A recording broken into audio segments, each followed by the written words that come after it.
బాగుంటే ఇంక సూపర్, ఇంకేం ప్రాబ్లం లేదు. ఓకే రైట్, మంచిది. మరి చికెన్ గునియాలు, మరి అదేంటి డెంగ్యూ ఫీవర్లు వచ్చిన వారందరూ కూడా క్షేమంగా ఉన్నారా? ఏజ్ రక్తం అండి. ఎందుకంటే నొప్పులు, బాధలు అవన్నీ కూడా ఎక్కడ పోతాయి అయ్యగారు, అవి ఏం పోయేలాగా లేవు, 2 వారాలు కాదు 3 వారాలు అయినా కానీ తగ్గేలాగా కనపట్టలేదు అని వారు బాధపడుతున్నారు.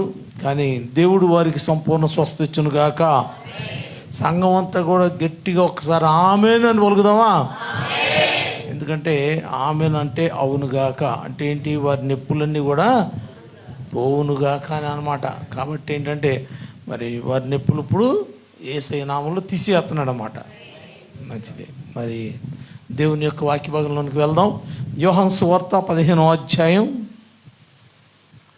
ధ్యానించుతూ ఉన్నటువంటి వాక్య భాగం యోహాను సువార్త 15వ అధ్యాయం మరి 8వ వాక్యాన్ని మనం ధ్యానిస్తూ ఉన్నాం.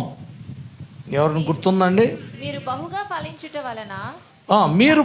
ఫలించుట వలన నా తండ్రి మహిమపరచబడును. ఇందువలన మీరు నా శిష్యులగుదురు. 7వ వచనాన్ని కూడా చదువుదాం, చూడండి. నా యందు మీరును మీ యందు నా మాటలను నిలిచి ఉండిన ఎడల మీకు ఏది ఇష్టమో అడుగుడి, అది మీకు అనుగ్రహించబడును. మీరు బహుగా ఫలించటం వలన నా తండ్రి మహిమపరచబడును.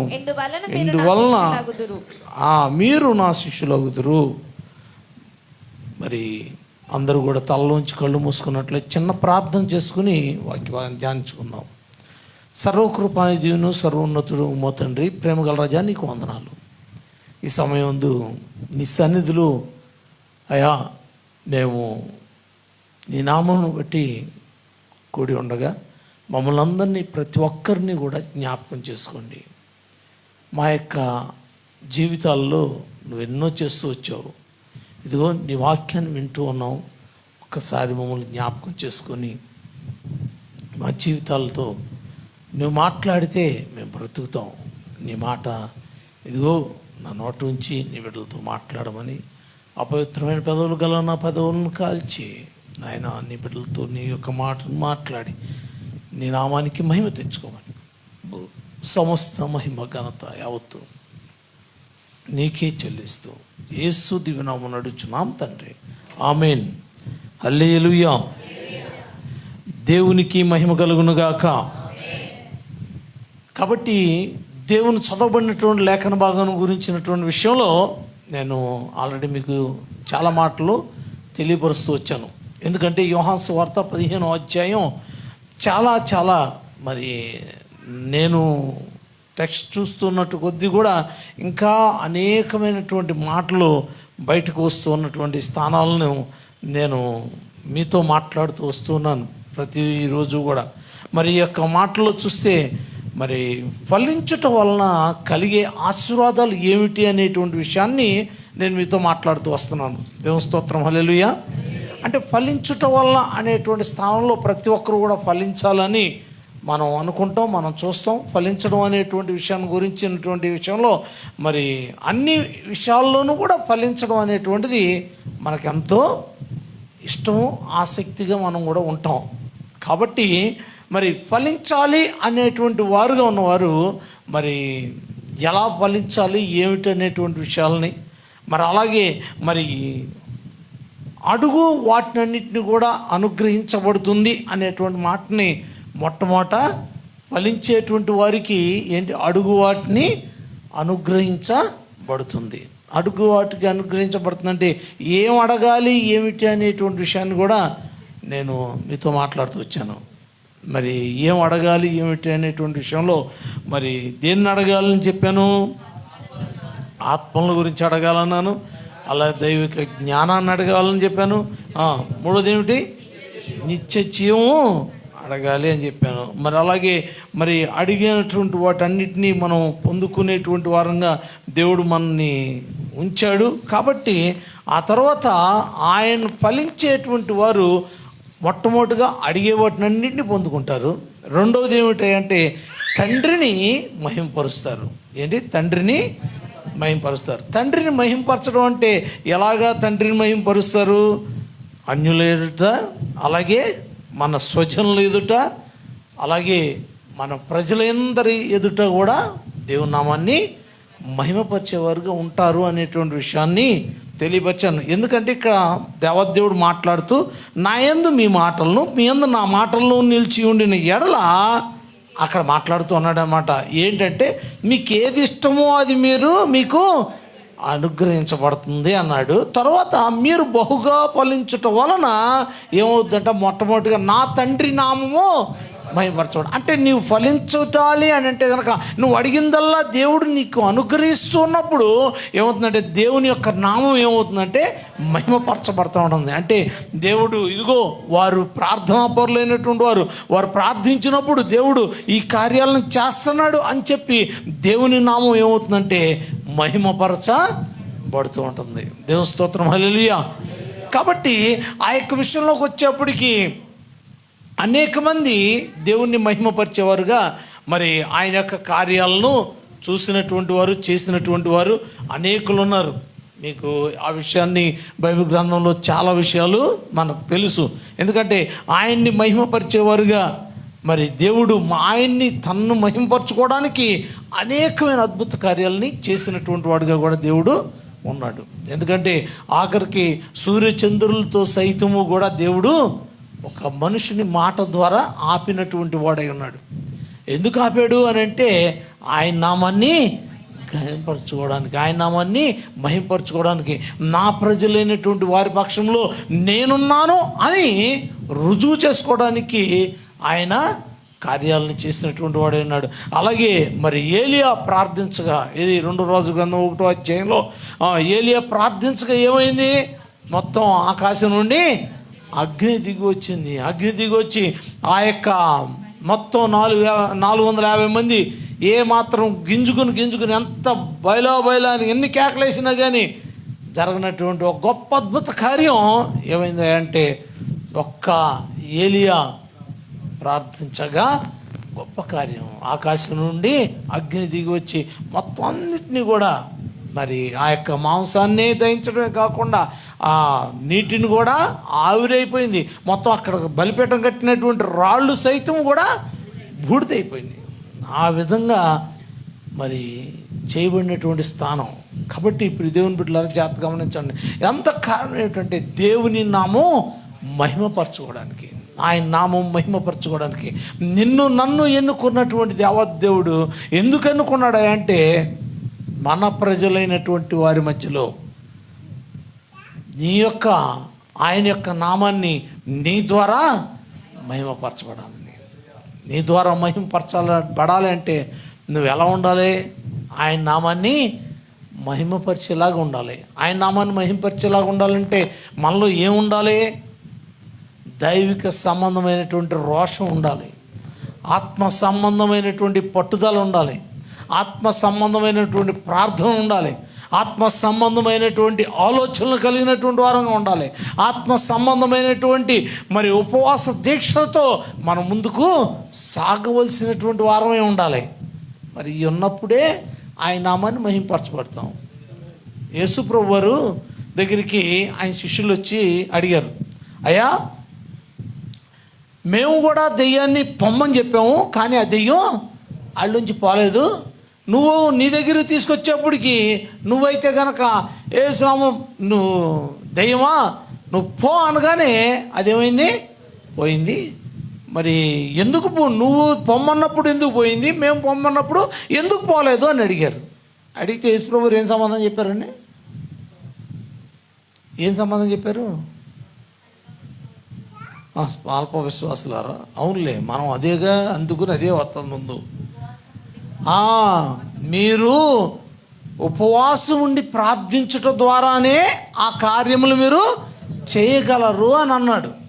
కాబట్టి ప్రియమైన వాళ్ళారా, ఉపవాస ప్రార్థన అంటే బరీగా బిర్యానీ తినేసి రావడం కాదు. చక్కగా వచ్చి ఇక్కడ అమ్మగారు పాట పాడేలోపు చక్కగా కునికేసి లేచిపోయి హల్లెలూయా అనగానే హల్లెలూయా పాట అయిపోయింది.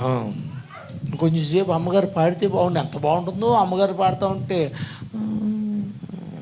చక్కగా ఎంత బాగుంటుందో అసలు అని చెప్పి అనుకుంటూ ఉంటారు కొంతమంది. ఏమండి, ఉపవాస ప్రార్థన అంటే ఒక ఉద్యమాన్ని కలుగు చేసేటువంటి ప్రార్థన. మరి ఆ యొక్క ఉపవాస ప్రార్థనలో పాల్గొనటం అనేటువంటిది, ఆల్ నైట్ ప్రేయర్లో పాల్గొనటం అనేటువంటిది ఏమిటంటే అది దేవుని నామాన్ని మహిమపరిచేటువంటి స్థానం. దేవుని స్తోత్రం, హల్లెలూయా.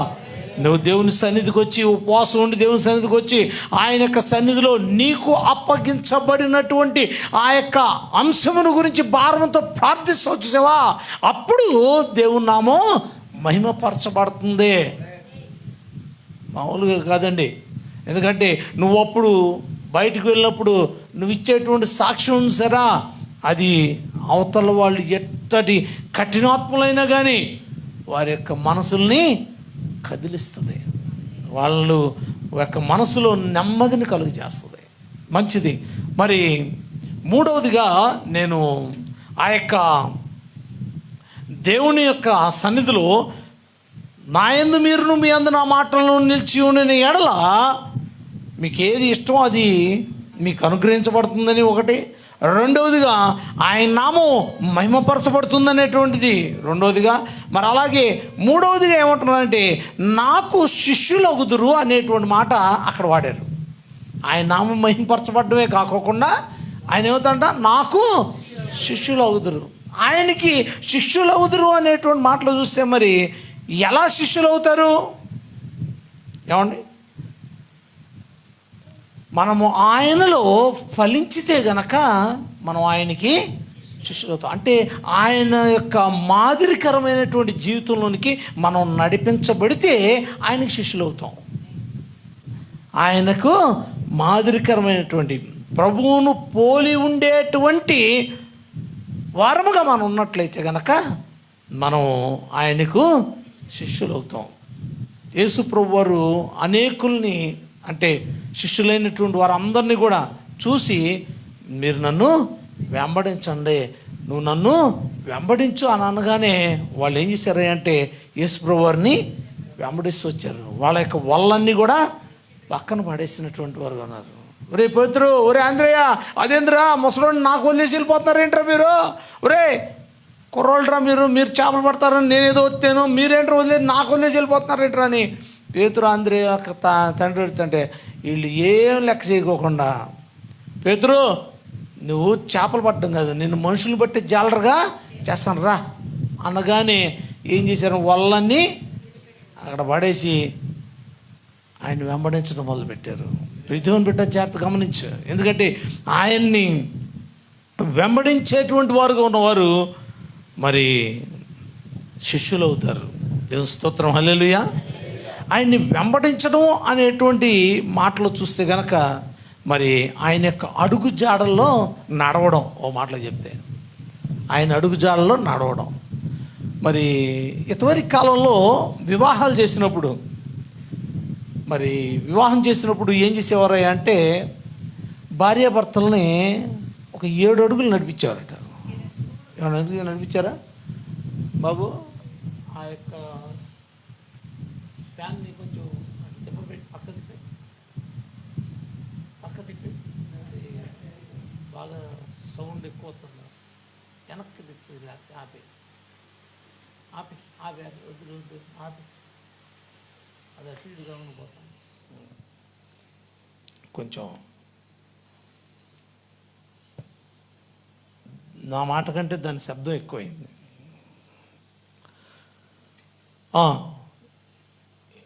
తొరికి వివాహం చేసినప్పుడు ఏం చేసేవారంటే భార్యాభర్తల్ని 7 అడుగులు నడిపించేవాళ్ళు. ఇప్పుడు ఉందా సిస్టమ్? ఏసు రక్తం ఏమంటే శ్రీనివాస్ గారు ఉందా? ఏసు రక్తం చేయం. ఎందుకంటే మనం అందరం కూడా దేవుని యొక్క సన్నిధిలో పరిశుద్ధ వివాహం చేసుకునేటువంటి వారంగా మనం అందరం వచ్చాం కాబట్టి ఆ యొక్క 7 అడుగులు నడిపించేటువంటి స్థానాలు మరి ఇప్పటి కాలంలో ఎవరు పాటించట్లేదు అనుకోండి. అయినా హైందవ విగ్రహారాధన సంబంధమైనటువంటి హైందవులైనటువంటి వారు చాలా వరకు అది నడిపిస్తూ ఆ యొక్క చోటే ఇలాగా ఆ 7 అడుగులు నడిపిస్తారు. అంటే 7 అడుగులు నడిపించడం అంటే ఏమిటి? నీ జీవితకాలం అంతా కూడా ఆయన అడుగు జాడల్లో, ఇది నీవు కట్టుకునేటువంటి నీ భర్త యొక్క అడుగు జాడల్లో నడవమని చెప్పడానికి గుర్తుగా ఆ చుట్టూతా అక్కడ నడిపిస్తారు. మరి అంటే ఏంటి, ఎలా నడవాలి? ఆయన అడుగు ఇలా తీసి అడిగేస్తంటే ఆ అడుగులో మళ్ళీ అడిగేయాలి. ఆయన అడుగులో అడిగేసి నడవాలి. దాన్ని వెంబడించడం అంటారు. కానీ మన వాళ్ళు నువ్వు అక్కడెత్తి అడుగు, నా అడుగు అక్కడే వేయాలో ఏంటి, నేను పక్కన ఎత్తానని నడుపుతున్నారు ఈ కాలంలో. నన్ను వెనక నడవమంటావేంటి, నేను వెంబడించడం ఏంటి? నువ్వేం చదువుకున్నావేంటి? నువ్వు డిగ్రీ, నేను ఇంజనీరింగ్, నేను 1,00,000 సంపాదిస్తున్నాను, నువ్వేం సంపాదిస్తా 70,000 50,000. నువ్వు నా వెనక నడు, అంతేగాని నేను నీ వెనక నేను నడవను. అది పాత పద్ధతిలో అని చెప్పి ప్రస్తుత కాలంలో ఉన్నటువంటి స్త్రీ పొంగవులందరూ కూడా పురుషుల్ని వెనక నడిపిస్తూ వీరు ముందు నడిచేటువంటి వారుగా ఎక్కువగా జరుగుతున్నటువంటి స్థానాలు అయిపోయినాయి. ప్రియమైన వారులారా, జాగ్రత్త గమనించండి. ఎందుకంటే దేవదేవుడి వెంబడించుట అనేటువంటి దాని విషయంలో మనల్ని ఎంతగానో ఆయన వెతుకుచూ ఉన్నటువంటి వాడైనాడు. ఎందుకంటే చాలామంది వెంబడించమంటే, వెనక రమ్మంటే రావడం చాలా కష్టం. ముందు నాయకత్వం వహించమంటే మాత్రం చాలా ఇష్టం చాలామందికి. నేను లీడర్గా ఉండాలంతే కానీ నువ్వేంటి నాకు లీడర్గా ఉంటావు అని అంటారు అందరు. కానీ వెనక వెంబడించడం, ఒక నాయకత్వంలో వెంబడించడం అనేటువంటిది మనం నేర్చుకుంటమే శిష్యరికం అంటారు. దాన్నే శిష్యులుగా మనం ఉండడం. ఎవరైతే నా యందు మీరును మీ యందు నా మాటలను ఉన్న ఎడల మీరు నాకు శిష్యులు అవుతారు. ఎప్పుడైతే ఆయన మాట నువ్వు వింటావో అప్పుడు ఏమవుతావంటే ఆయన శిష్యురాలుగా నువ్వు మార్చబడతావు. మరి ఆ మాటలు చూసినట్లయితే కనుక మార్క్స్ వార్త 6వ అధ్యాయం 1వ వచనంలో మాట్లాడుతూ అంటున్నాడు అన్నమాట. ఆయన స్వదేశముకు రాగా ఆయన శిష్యులను ఆయన్ను వెంబడించిరి అనేటువంటి మాట చూస్తాం మనం. అంటే ఆయన ఆ ప్రాంతానికి రాగానే, ఆయన కపెర్నహూముకు రాగానే కపెర్నహూములో ఉన్నటువంటి ఆయన శిష్యులైనటువంటి వాళ్ళందరూ కూడా ఆయన్ని వెంబడిస్తూ వచ్చారంట. అప్పటిదాకా అక్కడక్కడ ఉన్నా కానీ ఆయన వెంటనే ఆయన ఎప్పుడైతే వచ్చాడో రాగానే ఆయన్ని వెంబడిస్తూ వచ్చారంట. ప్రియమైన వాళ్ళ వెంబడించడం అనేటువంటిది చాలా ప్రాముఖ్యమైనటువంటి స్థానం. ఎందుకంటే మన బైబిల్ గ్రంథంలో మరి చాలామంది వెంబడించినటువంటి వారు ఉన్నారు. కానీ వారిలో ఒక ఇద్దరు గురించి మీతో మాట్లాడి నేను ముందుకు వెళ్తాను. ఎందుకంటే ఆ యొక్క సమయం నాకు చాలా సంకుచితంగా ఉంది. రూతు నయోమిని వెంబడించినటువంటి స్థానం మీ అందరికీ బాగా తెలుసు. ఏది రూతు గ్రంథం 1వ అధ్యాయం 16వ వచనంలో చూసుకున్నట్లయితే కనుక నయోమి అంటదనమాట, నీవు నన్ను వెంబడించొద్దు. ఇదిగో మీ చెల్లి ఎలా అయితే కనుక ఓర్ప ఎలా అయితే తన యొక్క వారి దగ్గరికి వెళ్ళిపోయిందో అలాగే నువ్వు కూడా వెళ్ళిపో అని అంటే, అప్పుడు అంటుందన్నమాట రూతు అంటుంది, నీవు వెళ్ళు చోటకి నేను వచ్చేదను, నీవు నివసించిన చోట నేను నివసిస్తాను, నీ జనమే నా జనము, నీ దేవుడే నా దేవుడు, నన్ను మాత్రం నిన్ను వెంబడించవద్దని నీవు అనవద్దు అని చెప్తుంది. దేవుని బిడ్డలారా జాగ్రత్తగా గమనించండి. ఎందుకంటే వెంబడించడం అనేటువంటి విషయంలోకి వచ్చేప్పటికి ప్రతి ఒక్కదాని విషయంలోనూ రూతు ఏ విధంగా తీసుకున్నటువంటి నిర్ణయం అంటే నిజంగా గొప్ప నిర్ణయాన్ని రూతు తీసుకుంది. అందుకునే మరి దైవ గ్రంథంలో మరి పేరును ఎక్కించడానికి కారకురాలైంది. ఒక మాటలో చెప్పాలంటే నిజంగా మోయాబీరాలు వారు ఏమాత్రం కూడా ఇశ్రాయేల్లో కలపబడ్డానికి దేవుడు ఇష్టపడినటువంటి వాడు. 10 తరాల వరకు వారిని ఎవరు కూడా మీరు తాకకూడదని చెప్పినటువంటి వాడు. అటువంటిది 10 తరాలు అయిపోయి 11వ తరంలోకి వచ్చిందనేటువంటి విషయం కూడా మనకు తెలియదు. కానీ దేవదేవుడు మాత్రం దృష్టించిన వాడు కాబట్టి రూతును నిలబెట్టి తీసుకొచ్చి ఏం చేశాడంటే ఇశ్రాయేలులో కలిపాడు. దేవుని బిడ్డ జాగ్రత్తగా గమనించు. ఎందుకంటే ఆవిడ తీసుకున్న నిర్ణయం, ఆవిడ ఉన్నటువంటి పద్ధతి, ఆవిడ జీవించినటువంటి స్థానం ప్రతి ఒక్కటి కూడా ఎలా ఉన్నాయంటే దేవాది దేవుణ్ణి సైతం కూడా మరిపించింది. ఆయన యొక్క నిబంధన ఆయన ఖచ్చితంగా వాళ్ళు ఎవరు చేరడానికి వీల్లేదు అన్నటువంటి మాటని ఆమె యొక్క నమ్రత కలిగినటువంటి ఆ యొక్క స్వభావం, ఆ స్థానం, ఆ వెంబడించిన విధానం ఏం చేసింది అంటే దానిని మొత్తం పక్కన పెట్టేయడానికి గొప్ప కారణం అయింది. దేవుని స్తోత్రం, హల్లెలూయా. దేవుని బిడ్డ జాగ్రత్త గమనించు. ఈ కాలంలో మరి వివాహితులైనటువంటి వారు ఎంతమంది ఉన్నారో అత్తలని వెంబడించేటువంటి కోడళ్ళు. మా అత్తగారు ఎప్పుడు కూడా నన్ను రాసి రంపాన పెడుతుందండి. ఆవిడ మాట ఎత్తకండి అయ్యగారు మీరు, నేను అసలు తట్టుకోలేను. నాకు ఎంత కోపం వచ్చేస్తుందో ఇప్పుడు, అలా ఏం మాట్లాడతానో కూడా నాకు తెలియదు అనేటువంటి కోడళ్ళు, బహు భయంకరమైనటువంటి కోడలు చాలామంది ఉన్నారు. ప్రేమ వాళ్ళ జాగ్రత్త గమనించండి. ఎందుకంటే వారు చేసేటువంటి ప్రవర్తన స్థానాలు అన్నిటి విషయాల్లోనూ ఓర్చుకోగలిగి ఓపికతో ఉండి వారు పెద్దవారుగా వారిని వెంబడించగలిగినటువంటి స్థానంలో మనం ఎప్పుడైతే ఉంటామో అప్పుడే మరి రూతుకు తగినటువంటి వారంగా మనం జీవించగలుగుతాం. దేవుని స్తోత్రం, హల్లెలూయా. మరి పురుషులైనటువంటి వారి విషయంలో కూడా ఒక వ్యక్తి ఉన్నాడు. స్త్రీలు అయితే కనుక రూతుని ఎగ్జాంపుల్ చెప్పుకున్నాం. మరి పురుషులైనటువంటి వారి విషయంలో కూడా ఒక వ్యక్తి ఉన్నాడు. ఆగిపోవయ్యా, నువ్వు రావద్దు నాతోటి అంటే, యెహోవా జీవంతోడు, నీ జీవంతోడు, నువ్వు ఆగిపోమని నన్ను అనవద్దు, నేను మాత్రం నిన్ను వెంబడించడం ఆగనని చెప్పి ఆయన్ని వెంబడిస్తూ వెళ్ళాడు. 2వ రాజుల గ్రంథం 2వ అధ్యాయం 2వ వచనం నుండి 15వ వచనం వరకు. ఎందుకంటే దేవుని బిడ్డలారా జాగ్రత్త గమనించండి, ఆయన ఆగిపోమని నేను వెంబడించొద్దు అన్నాడు, కానీ ఈయన మాత్రం వెంబడిస్తూనే వచ్చాడు. అందుకుని ఆఖరికి ఏలీ ఏమన్నాడంటే, యోర్దాను నది దాటి అవతలికి వెళ్ళిపోయిన తర్వాత, అసలు నువ్వేంటి, నీ కారణం ఏంటి, ఇన్ని ప్రాంతాల్లో నీకు ఇచ్చాను, అక్కడ ఉన్నటువంటి గిల్గాలు నువ్వుదే, హెబ్రోన్ ఇదే, లేకపోతే యోర్దాను ఇదే, మొత్తాన్ని నీయే, కానీ నువ్వు అక్కడ శిష్యులు మీరే, నీ వాళ్ళే, కానీ ఇటన్నిటిని వదిలేసి నన్ను వెంబడిస్తాను, ఏం కావాలి నీకు అసలు అని అన్నాడు. ఎందుకంటే వెంబడించడంలో గొప్ప దీవెన ఉందండి. నిజంగా ఆ విధంగా విడిచిపెట్టకుండా వెంబడించాడు కాబట్టే ఎలీషాకి ఏలియాకి ఇచ్చినటువంటి ఆత్మ కంటే 2 ఆత్మని అనుగ్రహించబడ్డాడు. దేవుని స్తోత్రం, హల్లెలూయా. దేవుని బిడ్డ జాగ్రత్త గమనించు. ఎందుకంటే దైవజనుడు చెప్పినటువంటి మాటను అనుసరించడం, లేకపోతే దైవజనురాలు చెప్పినటువంటి మాటకి ఆ మాటను అనుసరించి నడుచుకోవడం, ఆ మాటను వెంబడించి జీవించడం అనేటువంటి స్థానాల్లో మనం కనుక ముందుకు సాగినట్లయితే దేవుడు మనల్ని ఎంతగానో ఆశీర్వదించేవాడు అన్నాడు. దేవుని స్తోత్రం, హల్లెలూయా. అందుకనే యేసు ప్రభువు వారు అయితే కనుక మత్తయి సువార్త 4వ అధ్యాయం 19వ వచనంలో మాట్లాడుతూ, నా వెంబడి రమ్ము, నేను మిమ్మల్ని మనుషులు పట్టే జాలరులుగా చేసేదను అని అంటాడు. అంటే వెంబడించడం అనేటువంటి విషయంలో చూస్తే కనుక అది ఎంతో ప్రాముఖ్యమైన స్థానం. దేవుని మాటకి లోబడిపోయి అంతే వెంటనే వాటిని అన్నింటినీ కూడా పక్కన పడేసి వచ్చేసారు. మత్తయి సువార్త 9వ అధ్యాయం 9వ వచనంలో కూడా అదే అంటాడు.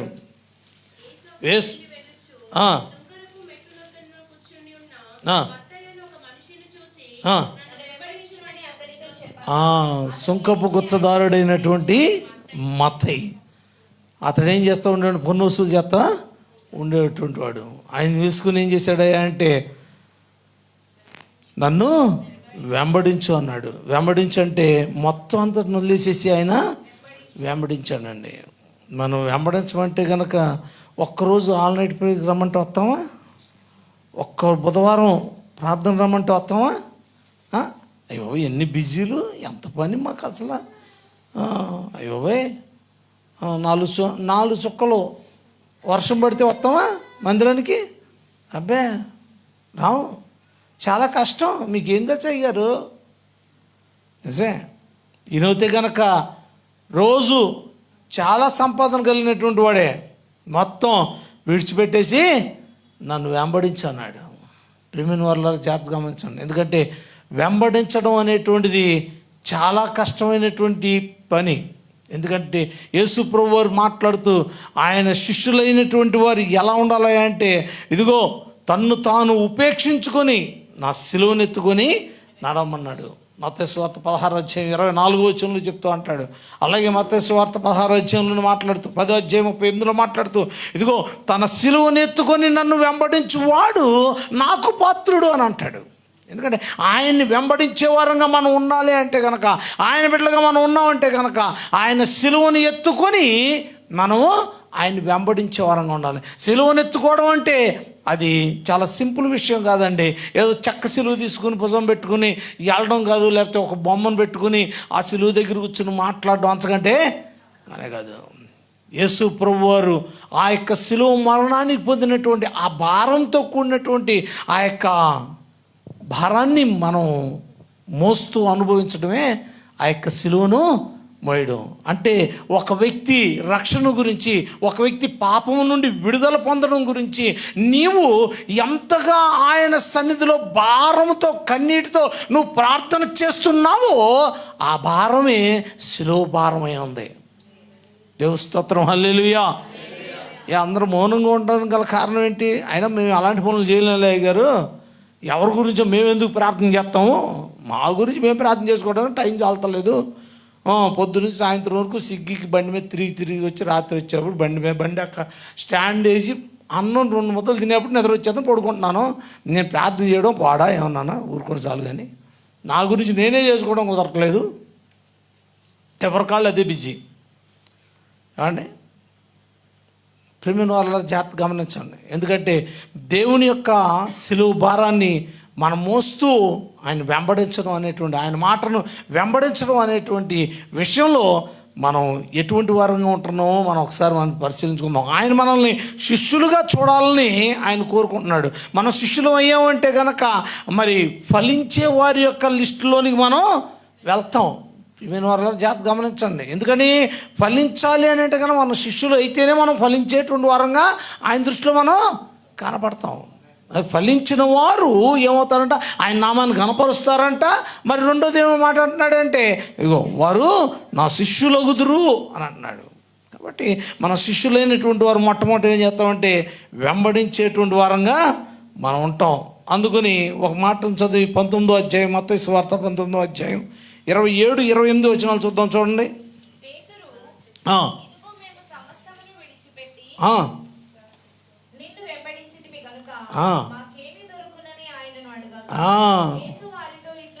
చూసారా, ఇక్కడ మనం సమస్తము విడిచిపెట్టిన వారమే. ఇక్కడ ఒక మాట మాట్లాడుతూ ఉంటున్నాడంటే, నన్ను వెంబడించువాడు తన్ను తాను ఉపేక్షించుకొని, ఇది 16వ అధ్యాయంలో, మత్తయి సువార్త 16వ అధ్యాయంలో మాట్లాడుతూ తన్ను తాను ఉపేక్షించుకొని తన సిలువను ఎత్తుకొని రావాలన్నాడు, వెంబడించమన్నాడు. మరి తను తాను ఉపేక్షించుకున్నటువంటి వారుగా ఉంటామంటే అన్నిటినీ విడిచిపెట్టి, ఇప్పుడు పేతురు ఉన్నాడు, వీళ్ళందరూ కూడా ఉన్నారంటే వాళ్ళు మొత్తం అన్నీ కూడా కలిగినటువంటి వారు, జాలరులు అయినా కానీ వారికి వల్ల ఉన్నాయి, అన్నీ ఉన్నాయి, వాటన్నింటి కలిగినటువంటి వాళ్ళన్నీ ఏం చేశారంటే వాటన్నింటినీ విడిచిపెట్టేసేసి వాళ్ళు యేసుని వెంబడించారు. అందుకని వాళ్ళు అంటున్నారన్నమాట, మేము అన్నిటినీ విడిచిపెట్టేసి నేను వెంబడించాం, మాకేం కలుగుతుంది, మాకేం దొరుకుతుంది, మేము నీ శిష్యులుగా మీ పని చేస్తున్నప్పుడు మాకేం దొరుకుతుంది అని అంటే కనుక అక్కడ యేసు ప్రభువు వారు ఒక చక్కని సమాధానం చెబుతున్నాడు.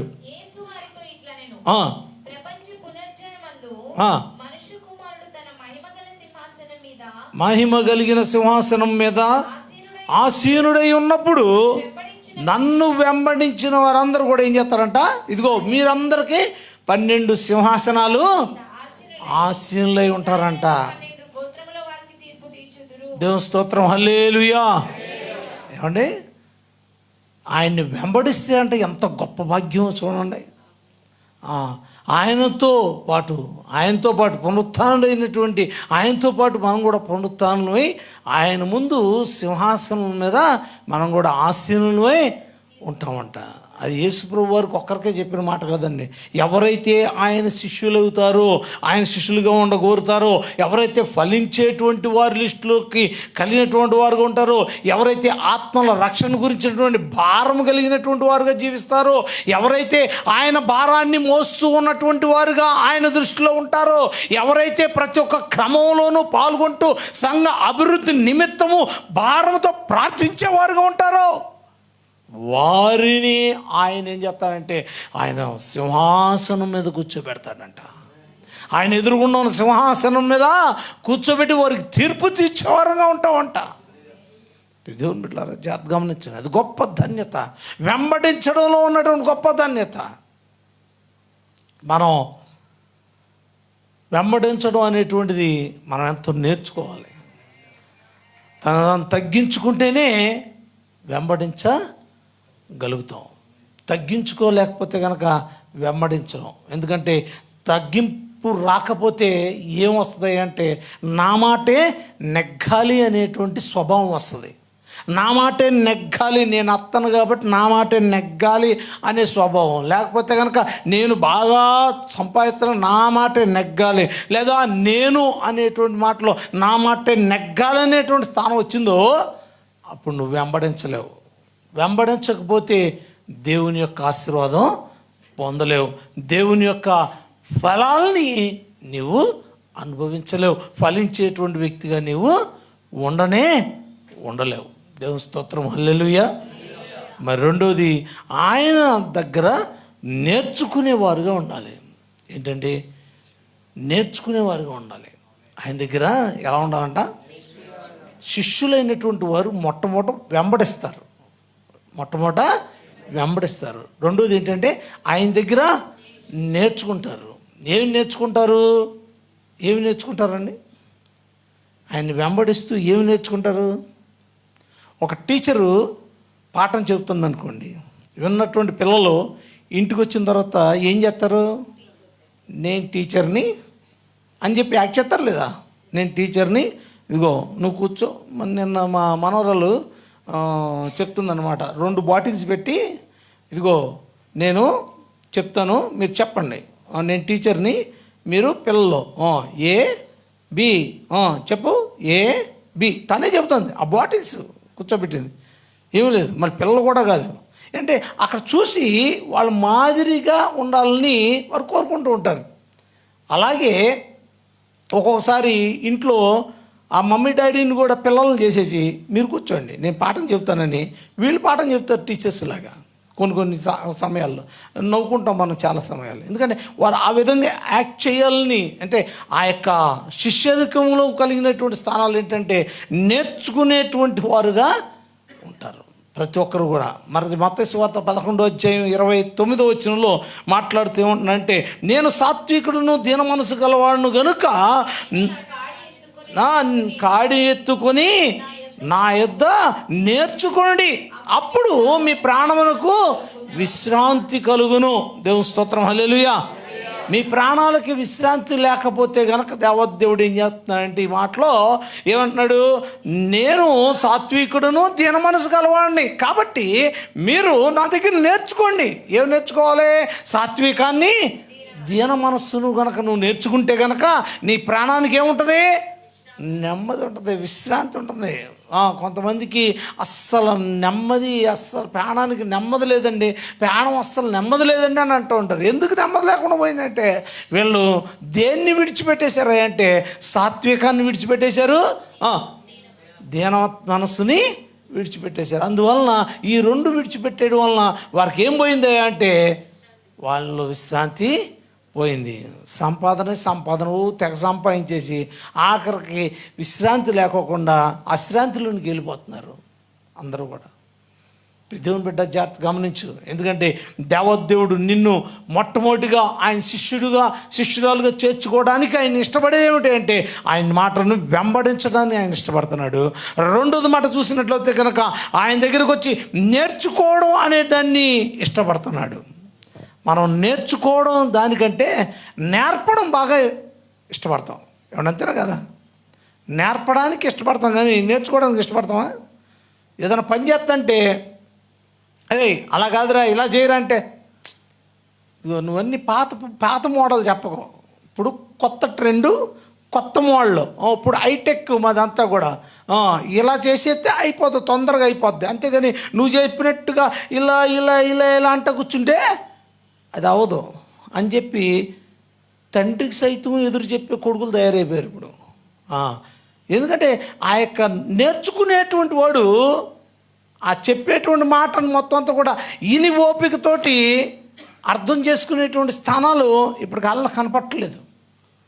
దేవుని బిడ్డ జాగ్రత్త గమనించుమా. ఎందుకంటే మనము నేర్చుకునేటువంటి వారంగా ఉంటేనే అప్పుడే మనం ఇంకొకరికి నేర్పగలుగుతాం.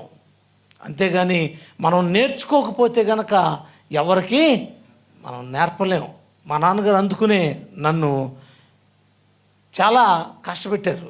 ఓ మాటలు చెప్పాలంటే ఇవన్నీ కూడా బబ్బులు వచ్చేసేయి. కరెంటు పని చేసేటప్పుడు. బబ్బులు వచ్చేసి నేను అన్నం తినడానికి కూడా లేకపోతే నాకు చేతులు మంటలు పడుతుంటే మా మమ్మీ ఏడుస్తూ, ఏమంటే ఏంటండి వాడిని అలా కష్టపెట్టేస్తున్నారు ఏంటండి, అటు చూడండి అన్నం కూడా తినలేకపోతున్నాడు అని చెప్పి బాధపడుతున్నాడు అని చెప్పి అంటేను మా నాన్నగారు అనేవారు. నాకు మాత్రం బాధ లేదేంటో వాడు బాధపడుతుంటేను, కానీ వాడు ఇప్పుడు అలా బాధపడితే నేర్చుకుంటేనే రేపటి రోజునాడు నేర్పించగలుగుతాడు, ఇంకొకరికి చెప్పగలుగుతాడు. వాడు చేయలేకపోతే కనుక ఇంకొకరికి చెప్పలేడు. కాబట్టి వాడిని ఇప్పుడు నేర్చుకునేటువంటి వాడు కాబట్టి కొన్ని రోజులు ఉంటుందిలే, తర్వాత తగ్గిపోతాయిలే, ఏం కాదు అని చెప్పి మా నాన్నగారు మా అమ్మగారిని ఓదార్చి వచ్చేవారు. నిజమే, ఆయనే గనక నేర్పకపోతే గనక ఓ 12 మందిని పెట్టి ఓ పెద్ద పెద్ద అపార్ట్మెంట్లు అన్నీ కూడా వైరింగ్ చేయడానికి, ఎలక్ట్రికల్ కాంట్రాక్ట్ చేయడానికి నేను చేయలేకపోయేవాడిని. ఆయన నేర్పారు. నేను అలాగే నా కొడుకు నేర్పలేకపోయాను. హీరో ఇన్స్పెక్టర్లీ, నేను అది ఇన్ ఫ్రంట్ ఆఫ్ యూ చెప్తున్నా, నేను వాడికి నేర్పలేకపోయాను, వాడిని కష్టపెట్టలేకపోయాను, వాడిని ఆ విధంగా ట్రీట్ చేయలేకపోయాను, వాడిని నేర్పలేకపోయాను. అందువల్ల వాడికి ఏమీ తెలియదు. 2 వైర్లు ప్లగ్లో పెట్టేస్తాడు, డామును పేల్చేస్తాడు. వాడికి ఏం తెలియదు కూడా, తెలియపరచలేకపోయాను. It is my problem. నేనే దాన్ని కట్ చేసుకోలేనటువంటి స్థాన్ని. ఎందుకంటే మా నాన్నగారు నాకు నేర్పాడు కాబట్టి ఇప్పుడు నేను చెప్తున్నాను విషయాన్ని. అలాగే నేర్చుకోవడం అనేటువంటి స్థానంలో మనం ఎప్పుడు కూడా ఆసక్తితో ఉన్నామంటే కనుక ప్రతి ఒక్క విషయంలోనూ కూడా మనం ఆశీర్వదించబడతామండి. ఎందుకంటే అది ఇంకొక విషయం చూస్తే కనుక బైబిల్లో చాలామందికి మంచి మాటలు చెప్పినటువంటి తల్లులు, మంచి మాటలు చెప్పినటువంటి తండ్రులు ఉన్నారు. మంచి మాటలు నేర్చుకోండిరా అని చెప్పిన వాళ్ళు ఉన్నారు.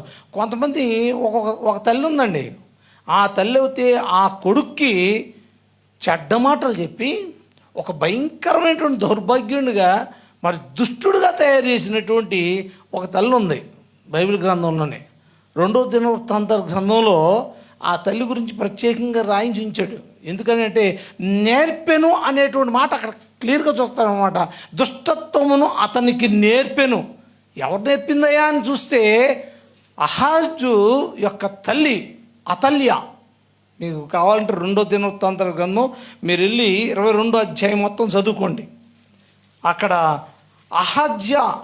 అహజ్య యొక్క తల్లి అతల్య.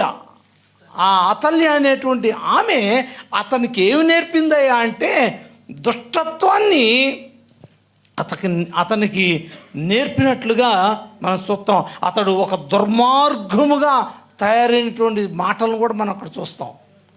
దేవుని బిడ్డలారా జాగ్రత్తగా గమనించండి. మనం ఎందుకని మనం చూసినట్లయితే మనం శిష్యులుగా ఉండవలసినటువంటి మనం ఏమి నేర్చుకుంటున్నాం, ఏమి నేర్పుతున్నాం. ఒకటి వెంబడించేటువంటి వారంగా ఉండాలి, 2వది ఏమిటి నేర్చుకునే వారంగా ఉండాలి. మరి నేర్చుకునేటువంటి వారంగా ఉన్న మనం ఏమి నేర్చుకుంటున్నాం, దేనిని నేర్చుకుంటున్నాం? దావీదు కీర్తనలో మాట్లాడుతూ అంటున్నాడు, అయ్యా నేను నా దినములను లెక్కించడం నాకు నేర్పు అని అంటున్నాడు. అంటే ఆ నేర్చుకునేటువంటి స్థానంలో మనం దేవుని యొక్క సన్నిధికి వస్తూ మరి ఒక చక్కని ప్రార్థన చేసేటువంటి ప్రార్థన జీవితాన్ని నువ్వు నేర్చుకోగలుగుతున్నావా?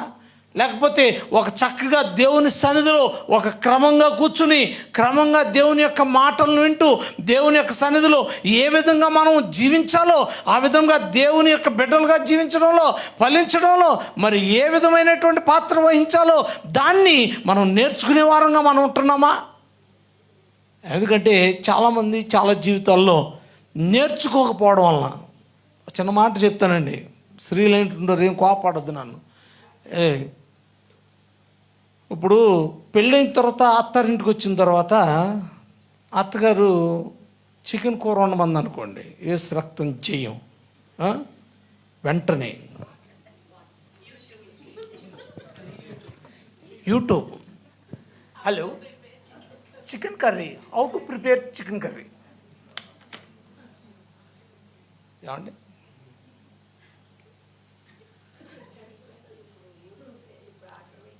ఆర్డర్ పెట్టారు. లేదండి వండడం ఇప్పుడు ఎందుకు చికెన్ తీసుకొచ్చేసి వండమంటే ఏం చేస్తాం? అది ఇప్పుడు మా అమ్మాయి ఏం వండలేదు కదా, మరి ఏంటి ఏమైనా వండుతున్నావా, ఏమైనా కూర ఏమైనా ఉందా అంటేను అలాగే అత్తయ్య ఆర్డర్ పెట్టేసాను వచ్చేస్తుందిలే అంటాను. అది ఇప్పుడు మొత్తం అంతా న్యూ ట్రెండ్ అయిపోయింది, న్యూ ఫ్యాషన్ అయిపోయింది. ఇంక వండే ప్రసక్తి లేదు. ఎందుకనంటే వీళ్ళకి వంట రాదుగా. ఏం చేస్తారా అంటే వాడు యూట్యూబ్ ఆన్ చేస్తారు. యూట్యూబ్ ఆన్ చేసిన తర్వాత మీరు ముందు ఆ చికెను మొత్తం శుభ్రంగా కడగండి అని చెప్పి దాన్ని చెప్తుంటే దాని ప్రకారం దాంట్లో నూనె వేయండి, దాంట్లో అవి వేయండి, లేకపోతే దీన్ని ఎలా చేయండి అలా చేయండి అంటే మొత్తం అన్నీ వేసి ఆరాంగా మూత పెట్టి కూర్చుంటారు. ఏమి చేయరు, ఆడు పొయ్యలు ఇచ్చమని చెప్పడు, వదిలేస్తారు అంతే సింపుల్గా. ఎంతసేపు కూర్చున్నది ఉడకదు కదా. అలాగా మనల్ని ఏమైపోయారంటే నేర్చుకోకపోవడం వల్ల అక్కడ తల్లి చెప్పినప్పుడు అమ్మా కొంచెం ఇదిగోవే ఈ పని చేయవే, ఈ పని చేస్తే నేర్చుకో అని నేర్పినప్పుడు ఇక నీకు ఎప్పుడు నేనే కనపడతాను నీ కళ్ళకే. నాకు బోల్డంత హోంవర్క్ ఉంది చేసుకోవాల్సింది, బోల్డంత అసైన్మెంట్ ఉంది రాసుకోవాల్సింది. అసలు కాలేజీ చదవడం అంటే నీకేం తెలుసా, అసలు ఎన్ని పుస్తకాలు ఉన్నాయో చూడు అని చెప్పి ఎదురు చెప్పి మరీ నేర్చుకోకుండా వంట నేర్చుకోకుండా ఉన్నటువంటి స్త్రీలారా జాగ్రత్త. పొరపాటున రేపొద్దున వెళ్ళిన తర్వాత మరి చాలా ఇబ్బంది పడాలి అవుతుంది. నేర్చుకోండి, ఫస్ట్ నేర్చుకోండి. నేర్చుకోకపోతే కనుక మనం ఎంతో ఇబ్బంది పడతాం. కాబట్టి మరి దేవుని కీర్తన గ్రంథంలో చెప్తూ కూడా 119 కీర్తనలో దావీదు మాట్లాడుతూ కూడా ఏమంటున్నాడు అంటే నీ కట్టడలను అనుసరించుట నాకు నేర్పయ్యా అని అంటున్నాడు. నిజమే, మనం నేర్చుకోవాలి. దేవుని యొక్క సన్నిధికి వచ్చి మనం దేవుని యొక్క పాదాల దగ్గరికి వచ్చి మనం నేర్చుకోవాల్సినటువంటి వారమైన మనం ఏ విధంగా నడుచుకోవాలి, ఏ విధంగా జీవించాలి, ఏ విధంగా ప్రవర్తించాలి, ఏ విధంగా మాట్లాడాలి అనేటువంటిది కూడా మనం ఎంతగానో నేర్చుకోవాల్సిన వారమైనా దేవుని సన్నిధికి వస్తున్నాం అంటే మనలో ఆ యొక్క మార్పు అనేటువంటిది మనకు కనపడాలి. కనపడకపోతే కనుక మనం నేర్చుకున్నటువంటి వారం కాదండి.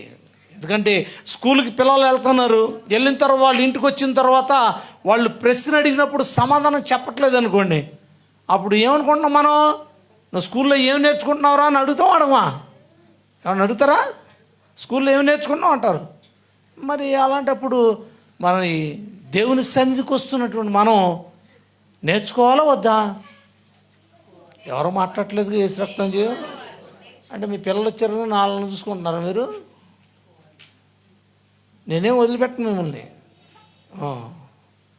మనం దేవుని యొక్క మాటలను దేవుని సన్నిధికి వచ్చినప్పుడు నేర్చుకోవాలి. సండే స్కూల్కి మనం ఎందుకు పంపిస్తున్నాం మన పిల్లల్ని?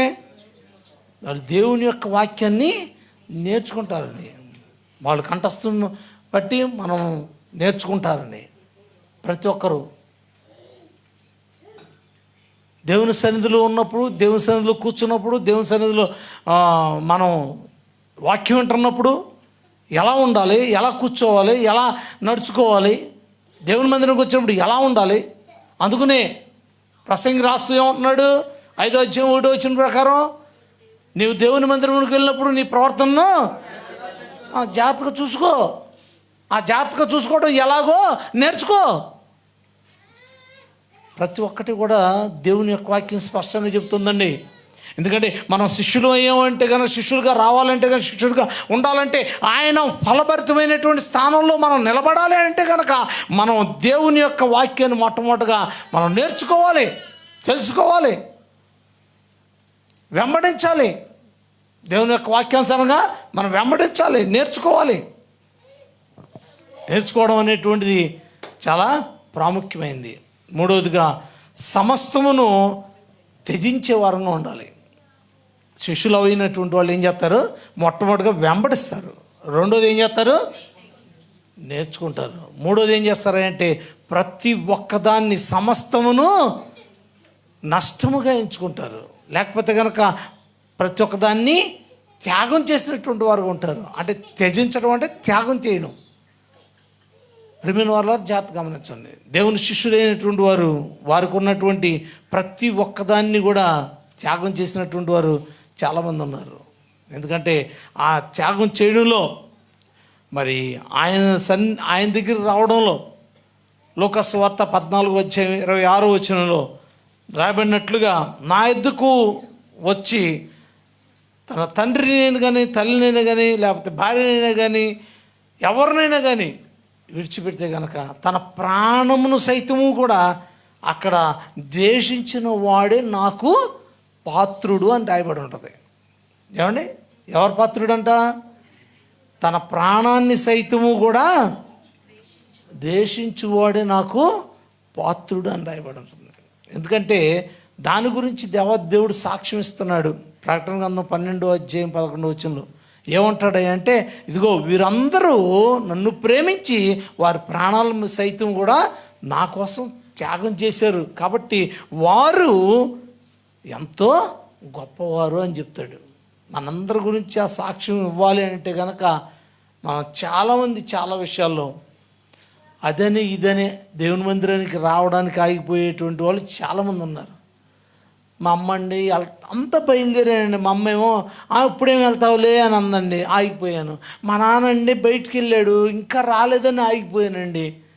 ఇలాంటి మాటలు చెప్పేవాళ్ళు బోల్డ్ మంది ఉంటారు.